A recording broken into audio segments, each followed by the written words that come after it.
Buenos días, soy Aitor Yustaciacero y soy terapeuta ocupacional, especialista en terapia de mano y también soy estudiante de doctorado en la Universidad Rey Juan Carlos en Madrid. Yo hoy voy a hablar sobre las pinzas y presas más afectadas en las actividades de la vida diaria en la enfermedad de Dupuytren. Este es el índice que voy a seguir durante la ponencia. Hablaré de la enfermedad de Dupuytren para dar un contexto, así como su tratamiento, las pinzas y presas más afectadas en esta patología y el rol de cada profesional. Descrita inicialmente por Sir Henry Klein en 1777 y con más detalle poco después por su discípulo Sir Astley Cooper en 1822, la contractura de la mano y los dedos debido a un proceso patológico de la fascia palmar superficial puede causar una discapacidad importante. Y la fascia es una capa del tejido que ayuda a anclar y estabilizar la piel de la palma de la mano. Más adelante, Dupuytren dilucidó la naturaleza de ese proceso patológico 10 años más tarde, en 1831. Se llamó enfermedad de Dupuytren a la retracción fibrosa de la fascia palmar con aparición de nódulos fibrosos híbridas o cuerdas que determinan la flexión progresiva de la articulación metacarpofalángica y las articulaciones interfalángicas de los dedos, sobre todo el tercero, cuarto y quinto dedo, hacia la palma de la mano. Aunque la base patológica no se ha descrito por completo, una teoría de trabajo sugiere que una respuesta inflamatoria compensatoria a las fuerzas mecánicas puede ser la responsable. En cuanto a la clasificación, vamos a utilizar la de Luke, que trata de clasificar la enfermedad de Dupuytren en función de su proceso histológico y gravedad, y comprende tres estadios. La primera, o la fase proliferativa. Durante esta fase, los miofibroblastos, que son las células importantes pues, en la inflamación, reparación y cicatrización, se multiplican, ¿no? Y se desarrolla un nódulo. En esta enfermedad temprana, algunos pacientes pueden reportar dolor y molestias asociadas a los nódulos. Se piensa que puede ser debido a la comprensión de los nervios locales. En cuanto al estadio 2 o la fase involutiva, la enfermedad se extiende a lo largo de la fascia y en los dedos, resultando en la formación de una cuerda. Y por último, en el estadio 3 o la fase residual, la enfermedad continúa propagándose en los dedos y la cuerda se tensa, provocando una contractura. Y esto da lugar a una flexión completa de los dedos.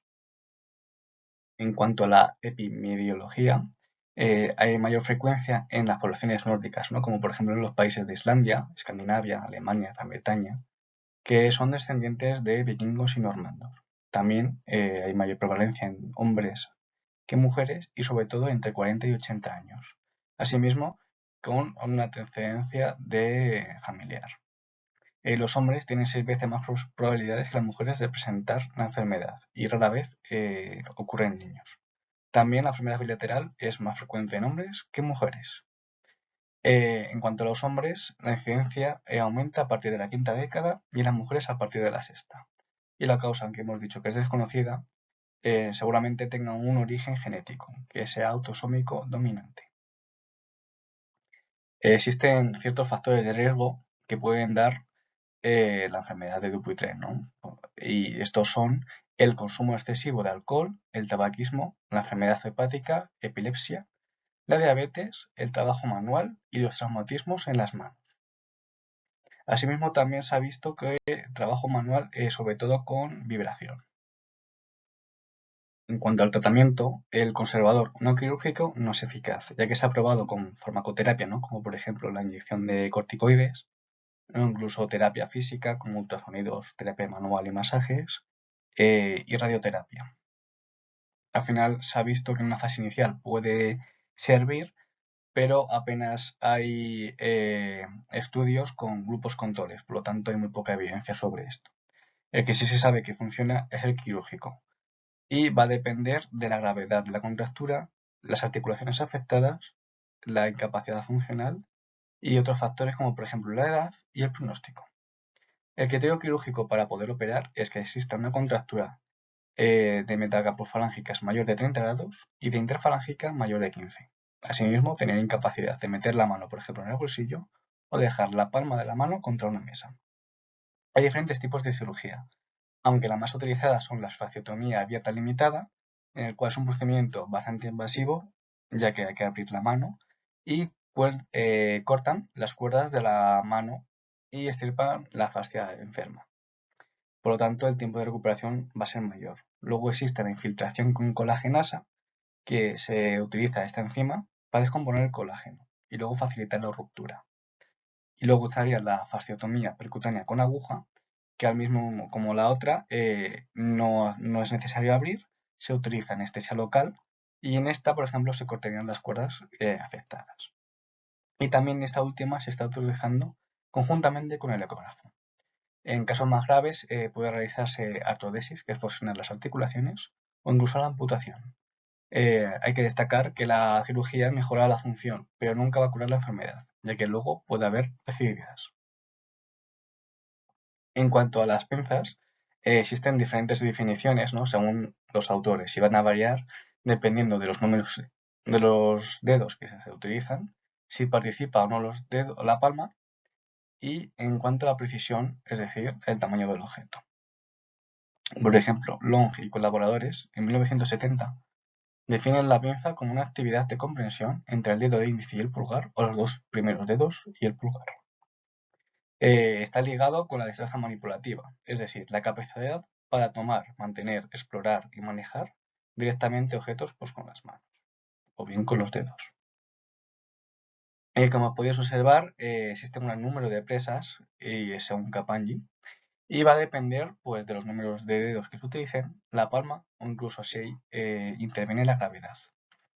Al tener normalmente el quinto, cuarto y tercer dedo en flexión, va a tener dificultades en actividades cotidianas como por ejemplo en lavarse la cara, meterse la mano en el bolsillo, aplaudir, ponerse guantes, conducir, peinarse, deportes como por ejemplo el golf o el béisbol o incluso el baloncesto.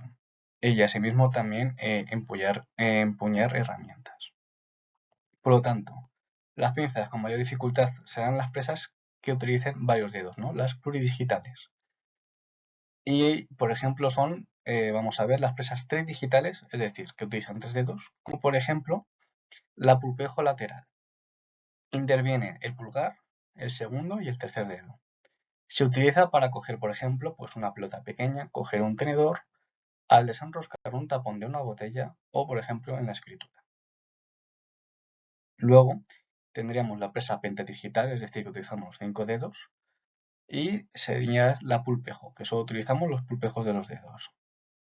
Como hemos dicho, se utilizan todos los dedos, siendo el pulgar el que se opone de forma variada a los otros dedos, y esta pinza se suele utilizar generalmente para coger objetos grandes, aunque también se puede coger para coger objetos pequeños.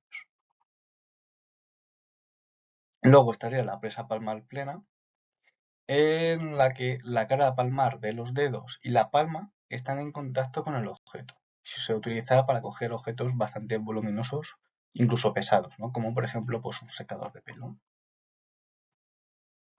Luego estaría la presa palmar, la palmar cilíndrica, que esto es cuando tenemos objetos de diámetro importante. A mayor diámetro, menos firme será la presa. Y esta nos sirve, por ejemplo, pues para coger botellas o vasos. Luego tenemos la palmar esférica, que este tipo de presa puede implicar 3, 4 o 5 dedos, dependiendo del tamaño del objeto. Y sirve, por ejemplo, pues para coger huevos o pelotas. Luego tenemos la presa con gravedad, en el cual la palma de la mano está en horizontal, mirando hacia arriba, y el brazo está en supinación. Y por ejemplo puede ser pues, para llevar una bandeja o un plato. Es importante el equipo multidisciplinar, por ejemplo, pues el médico rehabilitador, ¿no?, que es la persona encargada de establecer las directrices que el tratamiento debe seguir, el cirujano de mano responsable de realizar el tratamiento quirúrgico, los enfermeros o enfermeras, ya que el objetivo fundamental va a ser realizar las curas, ¿no?, y mantener limpia la herida.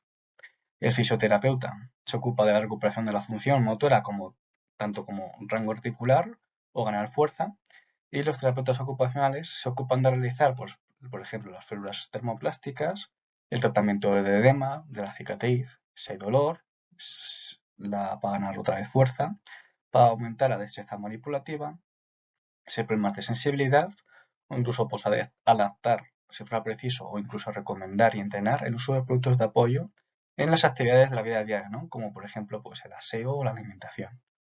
y también progresivamente ir integrando esa mano en las actividades.